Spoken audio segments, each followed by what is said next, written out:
Always fresh every day. You're watching Fastlane Daily. A Cayenne goes electric. The Mercedes E-Class cab gets leaked with some new technology, and the first photos of the Hennessey Venom GT hit the web. All that plus the BMW M1 could be revealed next week, according to the internet rumor mill.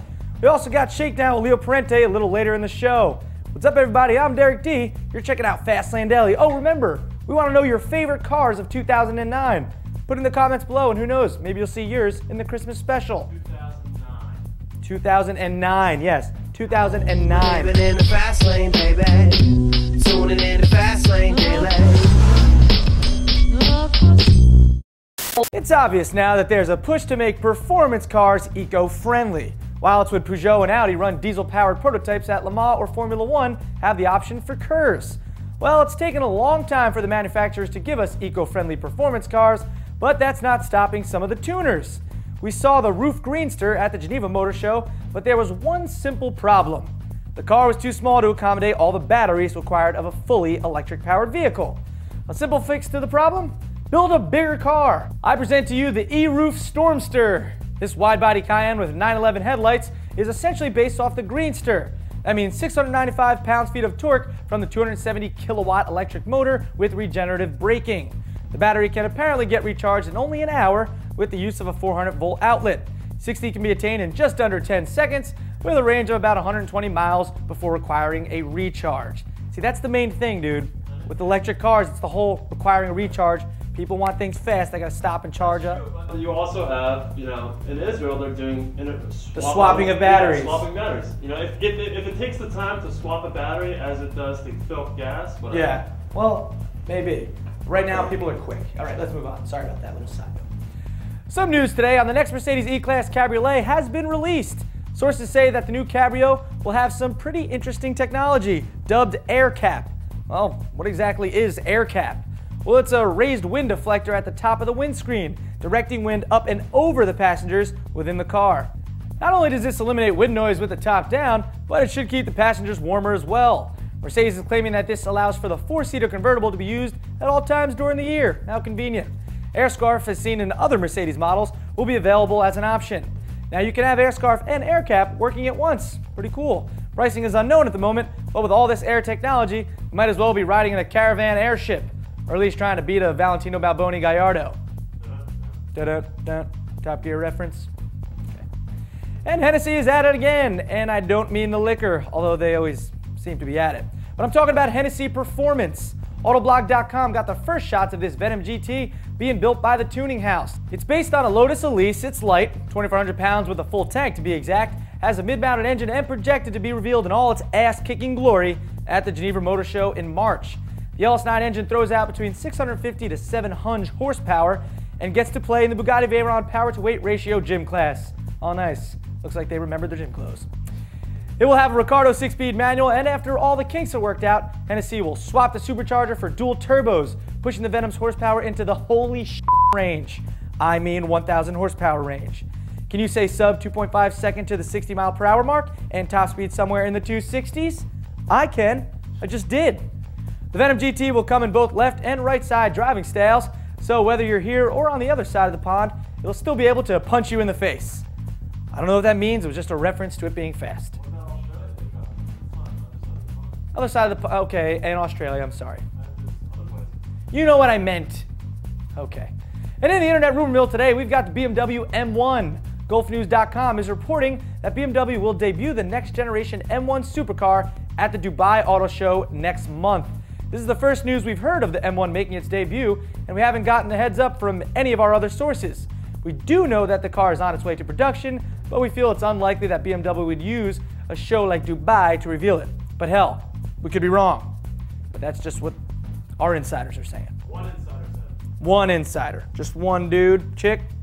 Golf News. Golf News. Might be a dude. Probably a dude. Not the gas company. Okay. Next up, Shakedown with Leo Parente. That's it.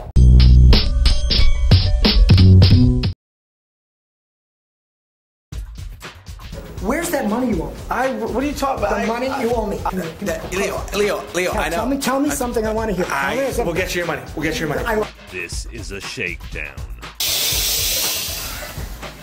This is a shakedown. And this is Shakedown. Every Thursday on Fastlane Daily, always fresh every day, Fastlane Daily.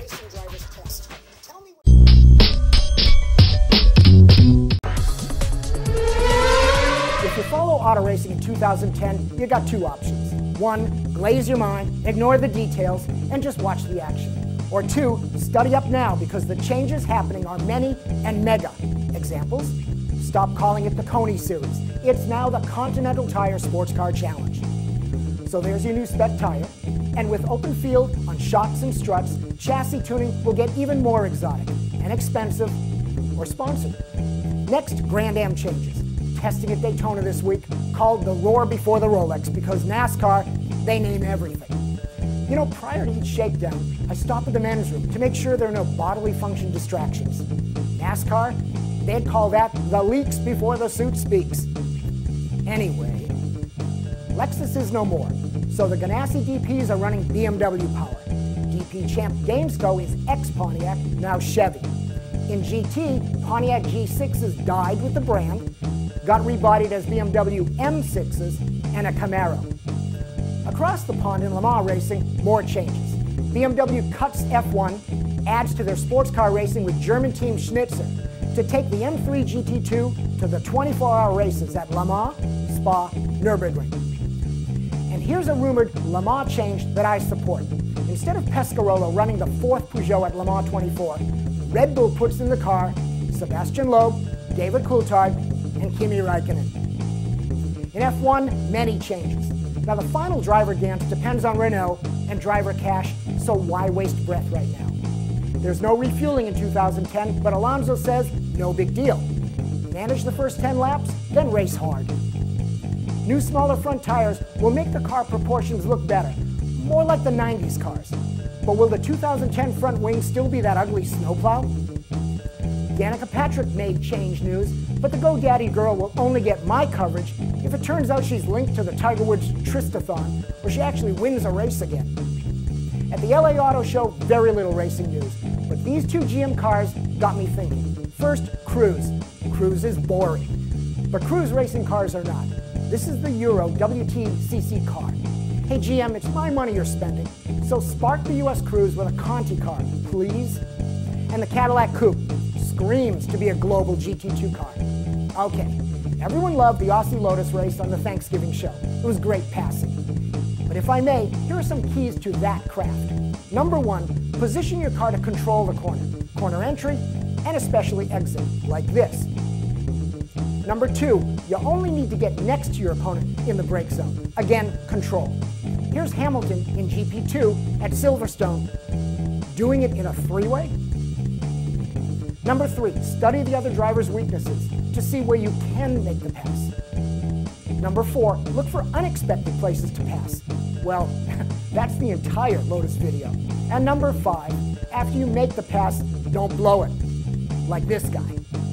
Which gets me to the closing montage of failed passes. Thanks to the Aussie V8 Utes series, proving down under they're not all great wheelmen like that Lotus video suggested. Enjoy, till next time.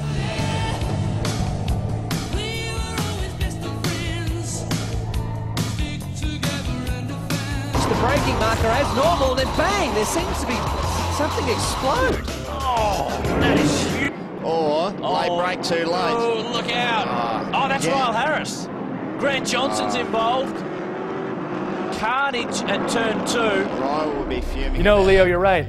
Until Danica Patrick could pull a Hamilton move like this, I mean, she's hot, right?